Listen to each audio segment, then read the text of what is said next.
tous. Aujourd'hui, c'est reparti pour un cours de physiologie cardiaque. Ça va être la deuxième partie de l'activité électrique du cœur. Donc les deux sous-parties qu'on n'avait pas encore fait, c'était la propagation harmonieuse de l'excitation cardiaque et le potentiel d'action des cellules contractiles du cœur. Donc voici les sous-parties de cette première partie. Donc on va étudier l'excitation des oreillettes, la conduction des oreillettes au ventricule et l'excitation des ventricules.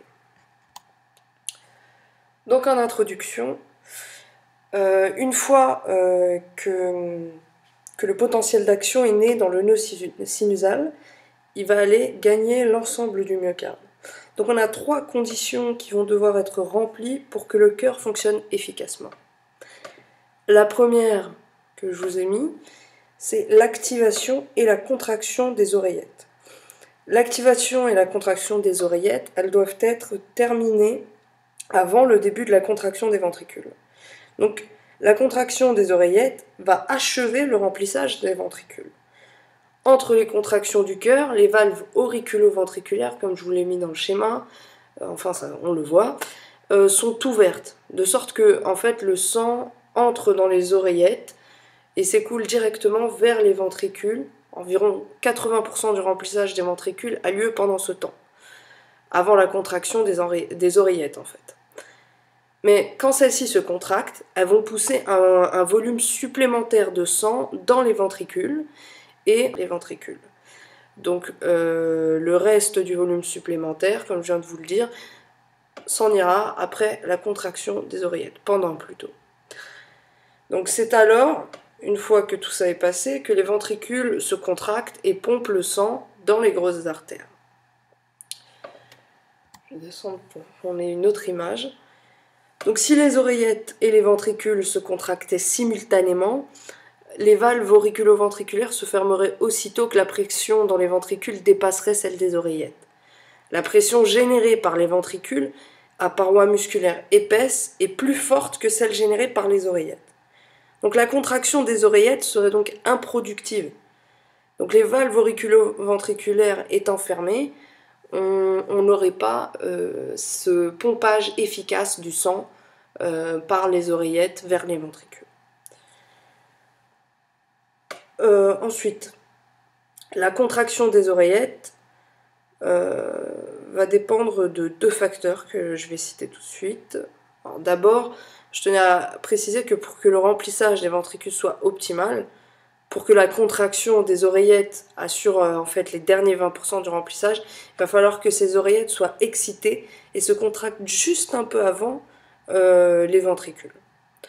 Donc les 2 autres conditions. Donc la deuxième condition, ça va être l'excitation des cellules musculaires de façon coordonnée. Cette excitation doit être coordonnée de sorte que chaque cavité cardiaque se contracte en masse afin d'assurer un pompage efficace. Si les cellules musculaires se contractaient de façon désordonnée plutôt que uniforme des ventricules, va être indispensable pour l'éjection du sang. Imaginez que vous avez un ballon rempli d'eau, vous appuyez de part et d'autre du ballon, ça n'aidera pas à faire sortir le contenu de ce dernier. Tandis que la compression manuelle et uniforme permettrait de faire sortir le contenu du ballon.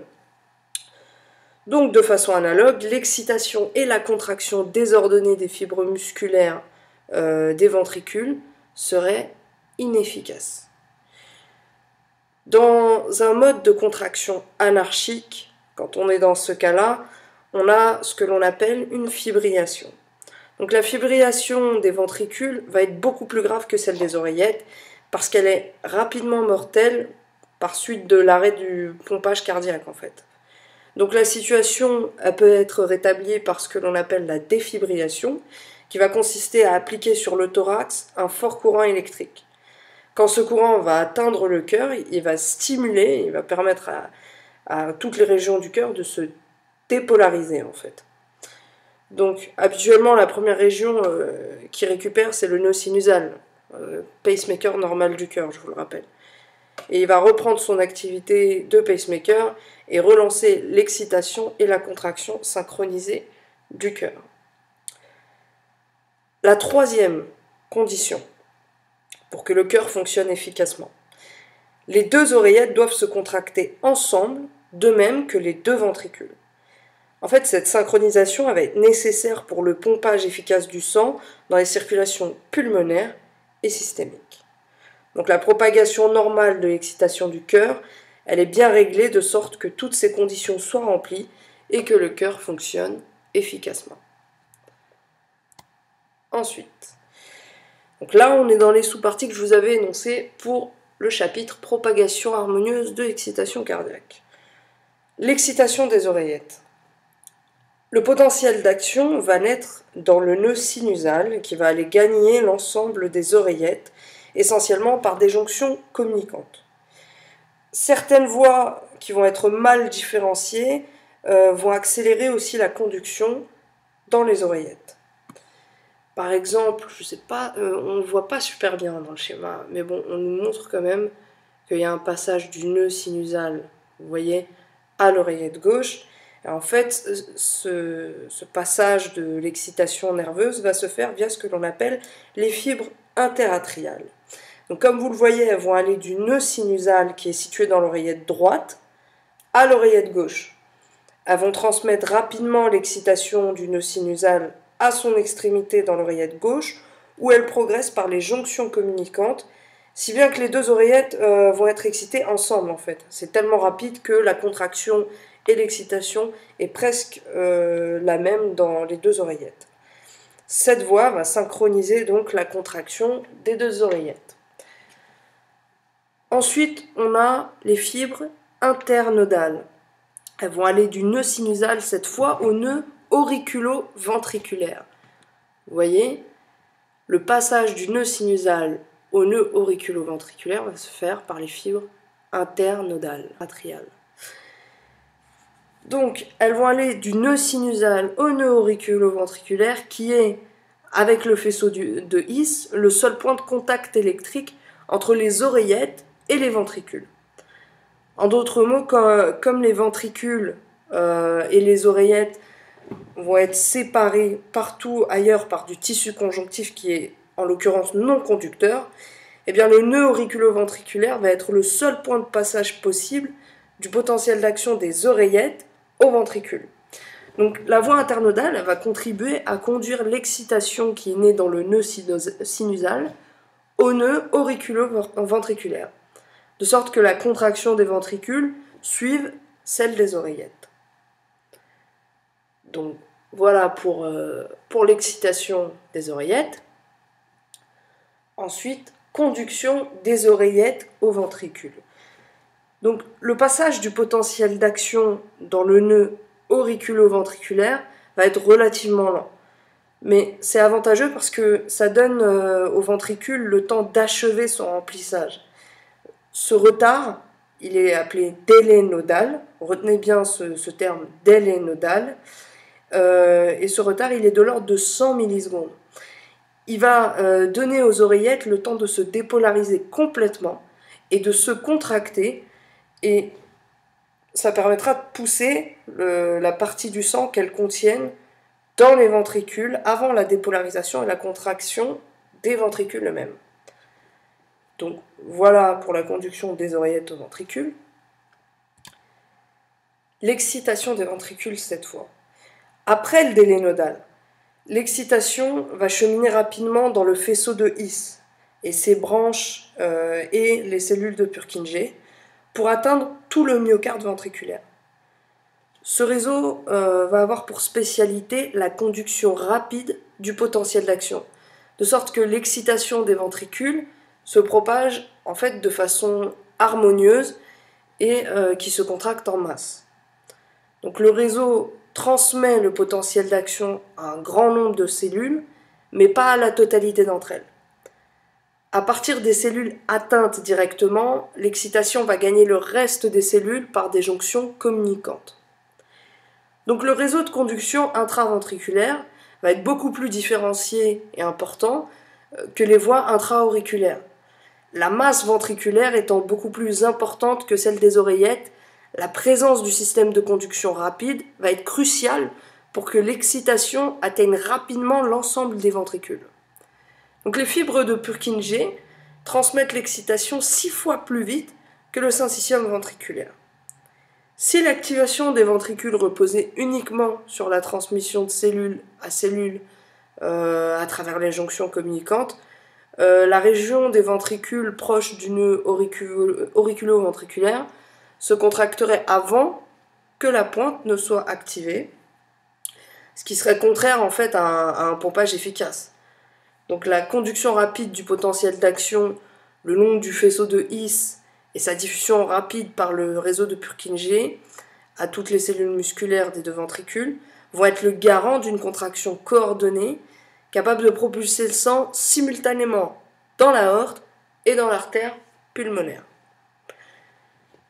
On va continuer avec cette fois le potentiel d'action des cellules contractiles du cœur. Il va bien falloir faire la différence avec les cellules pacemaker. Donc la forme et les mécanismes ioniques du potentiel d'action des cellules contractiles vont être très différents de ceux des cellules pacemaker du nœud sinusal. À la différence des cellules pacemaker, le potentiel d'action des cellules contractiles est stable au repos. Il est à environ, comme vous le voyez sur la courbe, il est à environ à moins 90 millivolts, tant qu'elles ne sont pas excitées par l'activité électrique propagée depuis les cellules pacemaker. Donc là, voici un schéma assez sympa pour bien visualiser les différentes étapes. Une fois que la membrane d'une cellule contractile est excitée, donc au début vous avez le potentiel de repos, vous voyez, moins 90 millivolts, on peut le vérifier sur la courbe, donc l'état de la cellule à ce moment-là est stable. Puis justement, une fois que la membrane d'une cellule contractile va être excitée, eh bien, son potentiel de membrane s'inverse rapidement, atteignant la valeur de moins 30 millivolts. Donc là, on est dans l'état de la membrane excitée. Par suite de l'activation de canaux Na+, de canaux sodium, et à l'entrée rapide de sodium dans la cellule, comme dans le cas des autres cellules excitables produisant un potentiel d'action en fait. Donc, en recevant le message des cellules pacemaker, ces cellules contractiles musculaires du cœur vont avoir une excitation qui va dépolariser la membrane, ouverture des canaux sodiques, donc on va avoir une entrée rapide du sodium dans la cellule, ce qui va inverser son potentiel, qui là sera à plus 30 millivolts. Donc jusqu'ici on suit. Ensuite, ce qui est propre aux cellules contractiles du cœur, ça va être que le potentiel reste accroché à cette valeur positive pendant quelques centaines de millisecondes. Et ce moment-là s'appelle le plateau du potentiel d'action. Donc là, en fait, on ne descend pas directement comme dans le cas des cellules pacemaker. Là, on va avoir un plateau du potentiel d'action. Le plateau du potentiel d'action contraste avec la brièveté du potentiel d'action des nerfs et des cellules du muscle squelettique. Tandis que la phase montante du potentiel d'action est due à l'activation des canaux sodiques rapides, son plateau, lui, il va plutôt être lié à l'activation des canaux calciques, lents, et dépendant du potentiel situé dans la membrane cellulaire des cellules contractiles. Donc, à la deuxième étape, lorsque la membrane a été excitée, ça a envoyé un message à ces canaux calciques qui sont sensibles justement à la variation de potentiel de la membrane. Donc ça va activer ces canaux calciques dépendants lents, donc on va avoir une entrée de calcium dans la cellule. À savoir que la concentration en calcium dans le liquide extracellulaire est supérieure à la concentration en calcium dans la cellule. Donc c'est ce qu'il faut retenir, ce plateau est dû à l'entrée de calcium générée par l'ouverture des canaux calciques dépendants. Des canaux calciques lents. Donc, le calcium va entrer lentement par diffusion, par ces canaux, parce que sa concentration, comme je vous l'ai dit, elle est plus forte dans la LEC que dans la cellule. Et ça va être l'entrée des charges positives de calcium qui va être le principal responsable de la persistance du potentiel de membrane positive pendant toute la durée du plateau. La phase descendante rapide, donc là on est dans la 4e phase, elle va être due à l'inactivation des canaux calciques et à l'activation différée des canaux potassiques dépendants du potentiel. Donc eux, les canaux potassiques, je vous rappelle, les canaux potassiques vont faire sortir le potassium de la membrane et pas l'inverse. Voilà. Le sodium, il va rentrer dans la cellule, tandis que là, dans la phase descendante rapide, le potassium, lui, va sortir de la cellule. Donc on va rétablir le potentiel de membrane au repos. Donc comme dans les autres cellules excitables, le retour au potentiel de repos va être dû à la sortie rapide de potassium hors de la cellule. Voilà pour aujourd'hui. Le prochain cours, lui, et je pense que c'est celui que vous attendez le plus, va porter sur l'ECG. Donc je vous dis à très bientôt, bon courage, et voilà.